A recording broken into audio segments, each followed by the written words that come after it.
Assalamualaikum, welcome to Shasha's Kitchen. இன்னைக்கு நம்ம chocolate truffle cake தான் எப்படி பண்ணலாம் அப்படின்றத பார்க்க போறோங்க.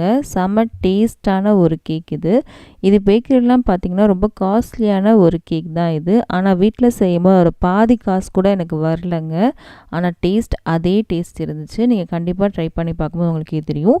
விப்பிங் க்ரீம் இல்லாமல் ஒரு கேக் பண்ணலாம் அப்படின்னா இந்த கேக் பண்ணலாம். நம்ம ஃப்ரெஷ் க்ரீம் வச்சு தான் பண்ணியிருக்கோம் சாக்லேட்டும். இப்போ வாங்கிட்டு போகலான்னு பார்க்கலாம். ஃபஸ்ட்டு மாவு கலந்துடலாம். அதுக்காக ஒரு சலடில் 1/2 கப் அளவுக்கு மைதா மாவு எடுத்திருக்கேன்.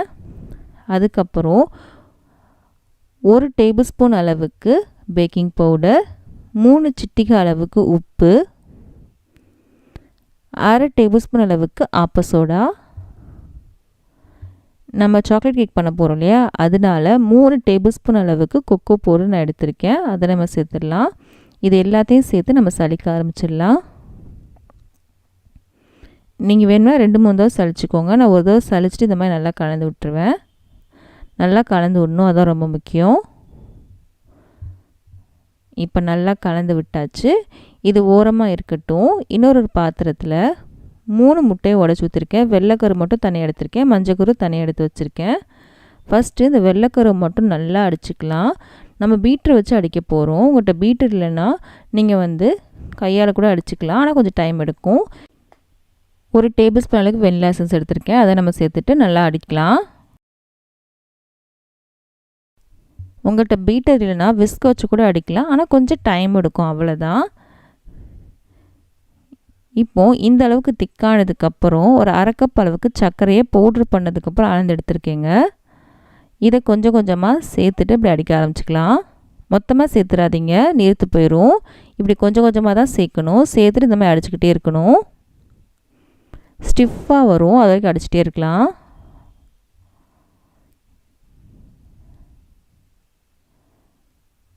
எல்லாத்தையும் சேர்த்துட்டேன். நல்லா ஸ்டிஃப் வர வரைக்கும் நல்லா அடிச்சுக்கலாம். இங்கே பாருங்கள், நல்லா அடித்தாச்சு. எப்படி இருக்கணும் அப்படின்னா, இப்படி எடுத்தீங்க அப்படின்னா அப்படியே நிற்கணும். இந்த மாதிரி நிற்கணும். இந்த மாதிரி வர வரைக்கும் நல்லா அடிச்சுக்கோங்க. இங்கே பாருங்கள் எப்படி இருக்குது அப்படின்னு. ஒரு க்ரீம் மாதிரி இருக்குது பாருங்கள். இந்த மாதிரி தான் இருக்கணும். இது வரைக்கும் நல்லா அடித்தா மட்டும்தான் நமக்கு நல்லாயிருக்கும். முட்டையோட வாடையே வராது நமக்கு. இப்போது நம்ம எடுத்து வச்சுருந்தோம்ல மஞ்சக்கரு, அதை ஒவ்வொன்றா சேர்க்க போகிறோம். மொத்தமாக சேர்த்துறாதீங்க, ஒவ்வொன்றா சேருங்க. ஒன்று சேர்த்துட்டு கட் அண்ட் ஃபோல்ட் மெத்தடில் நம்ம நல்லா கலந்து விடலாம். ரொம்ப போட்டு கலந்துடக்கூடாது. இதுக்கப்புறம் பீட்டர் யூஸ் பண்ணக்கூடாதுங்க. இப்படி தான் கலந்து விடணும். இப்படி ஒவ்வொன்றா எல்லாத்தையும் சேர்த்து நம்ம கலந்து விட்டுடலாம். எல்லாத்தையும் கலந்து விட்டதுக்கப்புறம் நம்ம கலந்து வச்சிருந்தோம்ல மாவு, அதை கொஞ்சம் கொஞ்சமாக சேர்த்து நம்ம நல்லா கலந்து விடணும். அப்போவும் கட் அண்ட் ஃபோல்ட் மெத்தடில் தான் நம்ம கலந்து விடணும்.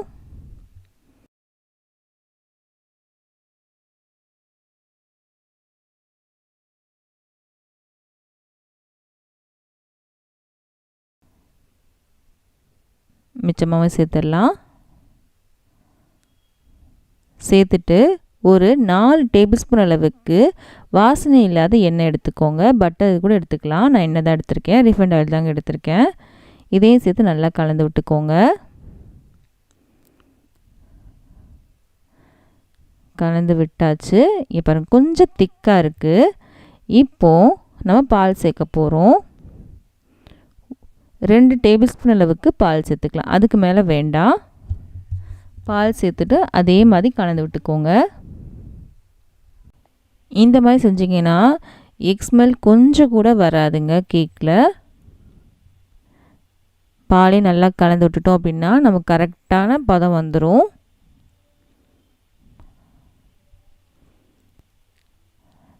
கரெக்டாக வந்துருச்சு. நமக்கு மாவு ரெடி ஆயிடுச்சு பாருங்கள். இப்படி எடுத்திங்கன்னா இந்த ரிப்பன் மாதிரி விழுகணும். இப்படி இருக்கணும் மாவு, அப்போ தான் நல்லாயிருக்கும் கேக்கு. இப்போ நான் ஒரு கேக் டின் எடுத்திருக்கேன். அதில் பேப்பர் போட்டு வச்சுட்டேன். நீங்கள் எண்ணெய் கூட தடவிக்கலாம். நம்ம நடுவில் சேர்த்தோம் அப்படின்னா அதுவாகவே பரப்பிக்கும். பாருங்கள் எப்படி இருக்குது அப்படின்னு. இந்த மாதிரி தான் விழுகணும். அதையும் சேர்த்துட்டு இப்படி ஒரு குச்சி வச்சு இந்த மாதிரி நல்லா கலந்து விட்டுக்கோங்க. ஏர் பபிள்ஸ் இருந்துன்னா வெளியே வந்துடும்.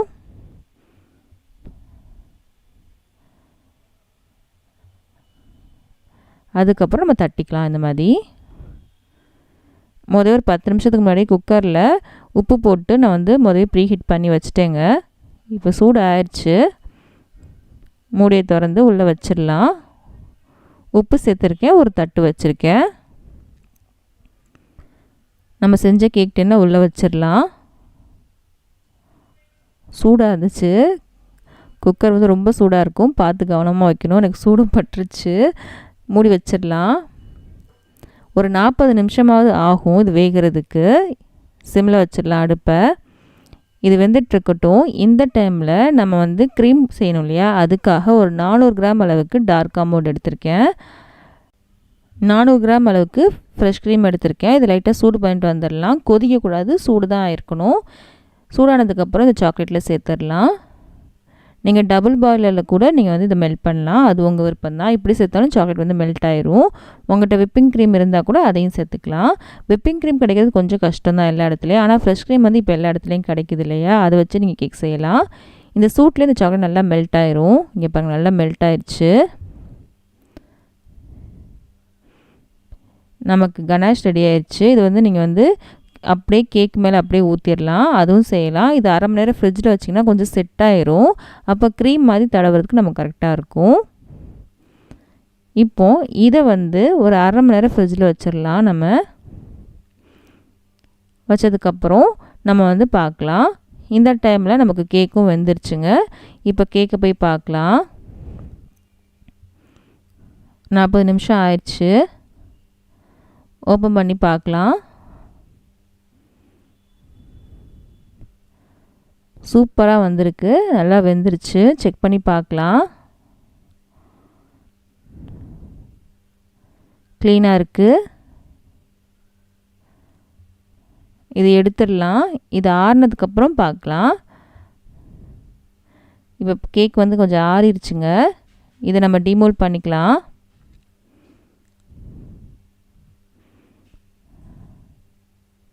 க்ளீனாக இருக்குது. இந்த பேப்பர்லாம் நம்ம எடுத்துடலாம்.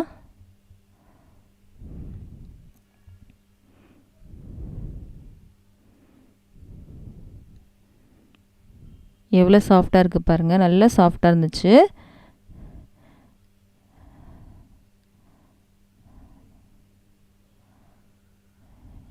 இப்போது இந்த மேலே ஒரு லேயர் இருக்கு இல்லையா, அதை மட்டும் நம்ம கட் பண்ண போகிறோம். க்ரீம் தரும்போது கொஞ்சம் நல்லா இருக்காது, அதனால் நம்ம இது எடுத்துடலாம்.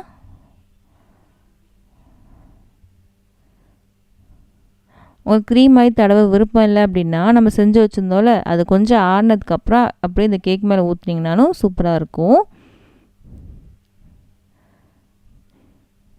நீங்கள் பேக்கரியில் போய் டஃபல் கேக் வாங்கினீங்க அப்படின்னா ரொம்ப ரொம்ப காஸ்ட்லியாக இருக்குங்க. ஆனால் வீட்டில் செய்யும்போது ரொம்ப ரொம்ப கம்மியாக வரும் காசு.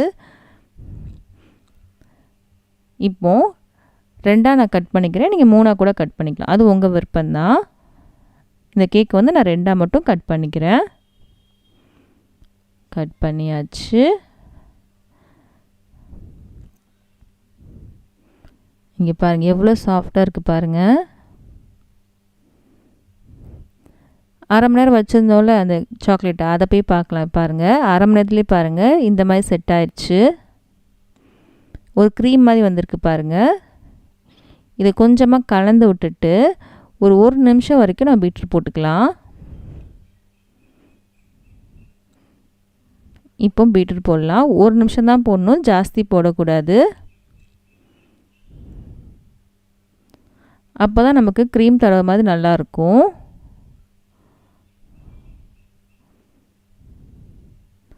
நமக்கு ரெடி ஆயிடுச்சு.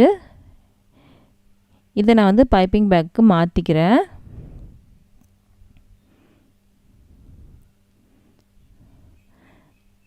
பேஸ் வச்சுருக்கேன், இதில் கொஞ்சமாக க்ரீம் தடவிக்கலாம். நம்ம கட் பண்ண கேக் இருக்கு இல்லையா, அது ஒரு லேயர் மட்டும் இதில் வச்சிடலாம். வச்சுட்டு நம்ம சுகர் சிரப் சேர்க்க போகிறோம். அதில் கொஞ்சமாக வெண்ணிலா எசன்ஸ் சேர்த்துருக்கேன். சர்க்கரையில் கொஞ்சம் தண்ணி சேர்த்துட்டு நான் வந்து கொஞ்சம் வெண்ணிலா எசன்ஸ் சேர்த்து கரைச்சி எடுத்துருக்கேங்க. அதை நம்ம சேர்க்க போகிறோம்.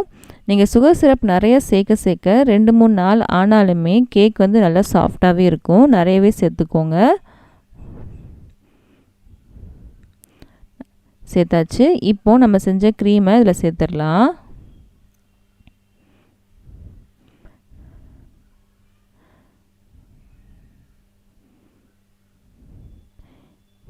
சேர்த்தாச்சு. இதை நம்ம சமப்படுத்திக்கலாம். சமப்படுத்தினதுக்கப்புறம் இன்னொரு லேயரையும் வச்சுட்டேன். அதுக்கப்புறம் இதுலேயும் சுகர் சிரப் சேர்த்துடலாம்.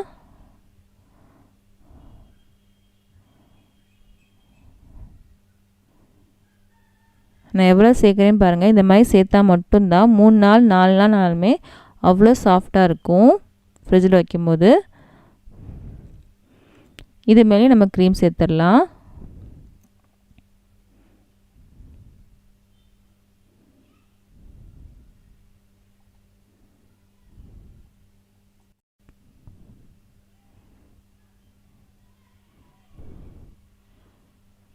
இதை லெவல் பண்ணிக்கலாம்.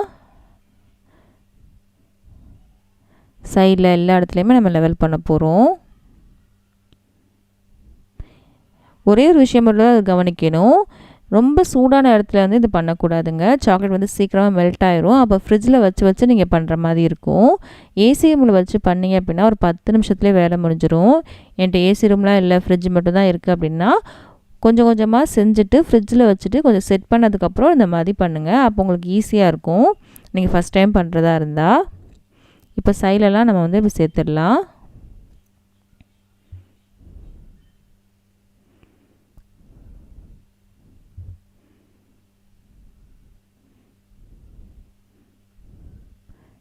அப்படியே நம்ம லெவல் பண்ணிக்கலாம். இதை லெவல் பண்ணியாச்சு. ஒரு 1/2 மணி நேரத்துக்கு இதை ஃப்ரிட்ஜில் வச்சிடலாங்க. கொஞ்சம் செட் ஆகிட்டு வரட்டும். 1/2 மணி நேரத்துக்கு அப்புறம் நம்ம பார்க்கலாம். இப்போ 1/2 மணி நேரம் ஆயிடுச்சுங்க. பக்கத்தில் சுடுதண்ணி வச்சுருக்கேன். சுடுதண்ணியில் இந்த மாதிரி டிப் பண்ணிவிட்டு ஸ்பேச்சுலாவை இந்த மாதிரி சமப்படுத்தினா உங்களுக்கு ஈஸியாக சமமாயிரும். கையில் ஒரு டிஷ்யூவும் வச்சுக்கோங்க. அப்பப்போ அந்த ஸ்பேச்சுலாவும் க்ளீன் பண்ணிக்கோங்க.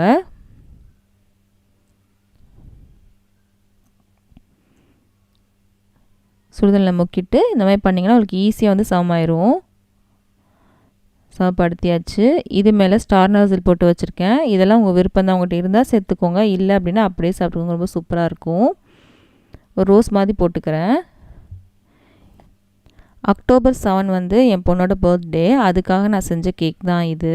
நான் கடையில் வாங்காமல் வீட்டிலே செஞ்சுக்கலாம் அப்படின்னு சொல்லிட்டு செஞ்சாச்சு. ரொம்ப ரொம்ப டேஸ்ட்டாக இருந்துச்சு.